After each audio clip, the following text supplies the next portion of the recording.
Bismillahirrahmanirrahim. Peygamberimizden mınday dep soralım. O Allah Taala'nın elçisi. En жақшы, Allah Taala'ga en süykümdü bir amalды aytыңызчы degende, as-salatu ala vaqtiha. Oşul namaz wagtында okулган bolsa, oşul en жақшы Allah Taala'ga süykümdü, jagымдуу amal dep aytkан. Ошондуктан өзүмдү дагы, сиздерди дагы барыбызды ушул нерсеге чакырмакчымын.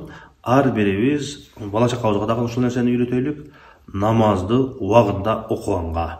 Biz namazды wagtында окуган болсок, ден соолугубузга пайда, ишибизге пайда, күнүмдүк жашообуз тартипке салынат, тазалыгыбыз, жүрөгүбүз, ыйманыбыз, бардык нерселер ордуна түшөт экен. Алла Таала менен болгон байланышыбыз wagtында болуп турат. Бир алым айткан экен.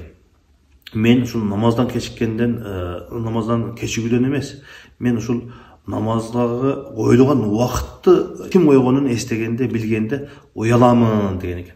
Эмнеге десе, бул жолугушууну, Алла Таала менен жолугушууну Алла Таала өзү белгилеп жатпайбы дейт. Элестет, сени бир мамлекеттин башчысы, бир президент, бир падыша жолугушууну ушул убакытка кел деп белгилеген болсо, сен койбодуң аны. Падыша өзү ошол убакытты белгилеген болсо, кандай көңүл бурасың, кандай аракет кыласың?